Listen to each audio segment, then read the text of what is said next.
കുട്ടി എന്താ ചേച്ചി? കുട്ടി ഇതിനു മുമ്പ് വേറെ ഒരുപാട് വീട്ടിലൊക്കെ ജോലി ചെയ്തിട്ടുണ്ടോ? അവിടുത്തെ ഭർത്താക്കന്മാരൊക്കെ കുട്ടിയോട് എങ്ങനെയായിരുന്നു പെരുമാറ്റം? ഭർത്താക്കന്മാരൊക്കെ വളരെ സ്നേഹത്തോടെയാ പെരുമാറിയിരുന്നത്. പക്ഷേ ഭാര്യമാരൊക്കെ ഒരു വകയായിരുന്നേ. അല്ല, കുട്ടി എന്തിനാ സാരി ധരിച്ചിരിക്കുന്നത്? അയ്യോ, എന്താ? സാരിയേക്കാൾ ഐശ്വര്യം ചുരിദാറാ. ശല്യം മുഴുവൻ കവർ ചെയ്യുന്നതുകൊണ്ട് പറയല്ല കേട്ടോ, അതൊരു ഐശ്വര്യ. അപ്പോ ചേച്ചിക്ക് വേണ്ടേ ഈ ഐശ്വര്യം?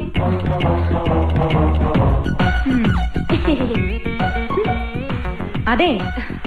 എന്താ ചേച്ചി? കുട്ടിക്കറിയോ, വടക്കേന്ത്യയിൽ ഒരു വീട്ടില് വീട്ടുകാരന്റെ അടുത്ത് അവിടുത്തെ ജോലിക്കാരി അറിയാതൊന്ന് സംസാരിച്ചു. എന്തോ വീട്ടുകാര്യം മതിയല്ലോ. അന്ന് രാത്രി കാവില് വിളക്ക് വെക്കാൻ പോയ അവളെ പാമ്പ് കൊത്തി. അതെങ്ങനെ നിനക്കറിയാം? മുമ്പ് ഇവിടെ വന്ന ബിന്ദു പറഞ്ഞായിരുന്നു. ഓ, അപ്പൊ എല്ലാം അറിയാം.